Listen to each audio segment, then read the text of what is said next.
November 22nd, 1963, Dallas, Texas. President John F. Kennedy is riding through Dealey Plaza in an open limousine, smiling, waving to the cheering crowds.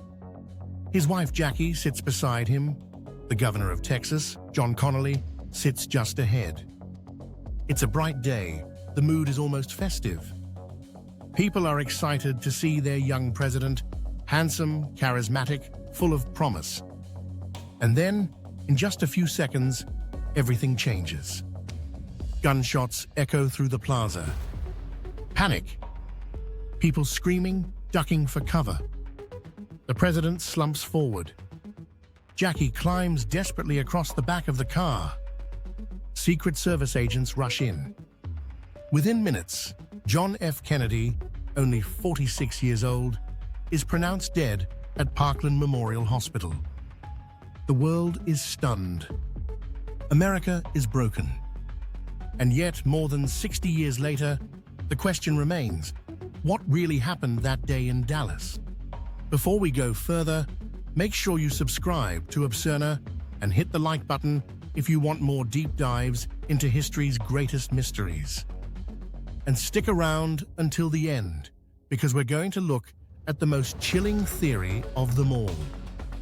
Now, according to the official version, the story is simple. The assassin was Lee Harvey Oswald, a former Marine who had once defected to the Soviet Union.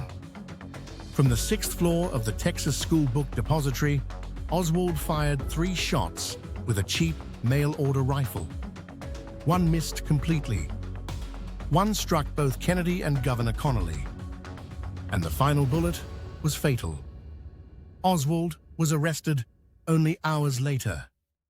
He denied everything, telling reporters, "I'm just a patsy." 2 days later, before he could stand trial, Oswald himself was murdered, live on national television, by a Dallas nightclub owner named Jack Ruby. Just like that, the only suspect was silenced forever.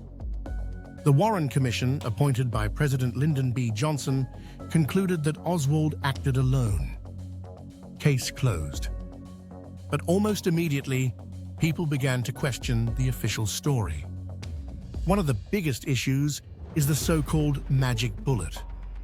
According to the report, a single bullet passed through Kennedy's neck, then entered Connally's back, shattered a rib, smashed through his wrist, and lodged in his thigh. And yet, when the bullet was found, it looked almost pristine, barely damaged at all. To critics, this defies logic. How could one bullet do all that and remain intact? Then there are the witnesses.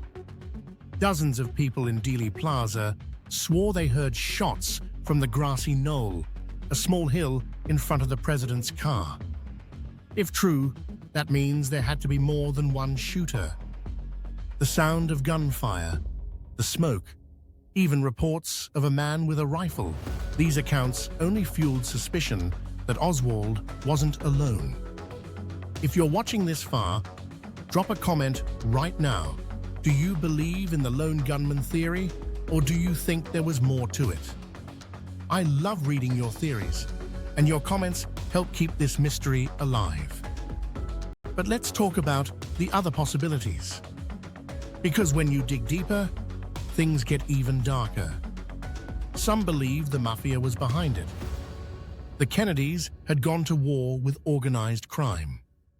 Robert Kennedy, JFK's brother and Attorney General, was prosecuting mob bosses aggressively. The theory goes that the mob decided to strike back by eliminating the president himself. And with Oswald's own ties to shady circles, some say the connection is too strong to ignore. Others point to the CIA. After the disastrous Bay of Pigs invasion, many within the agency saw Kennedy as weak and unreliable. His refusal to launch a full-scale invasion of Cuba, his attempts to ease Cold War tensions, even his talk of pulling out of Vietnam, all of this made him an enemy of the intelligence community. Could the CIA have decided Kennedy was too dangerous to keep in power? Then there's Cuba. Fidel Castro had every reason to hate JFK. The CIA had tried to overthrow him, and Kennedy's administration had pushed for his assassination multiple times. Could Castro have turned the tables and ordered the hit in Dallas? And what about the Soviets?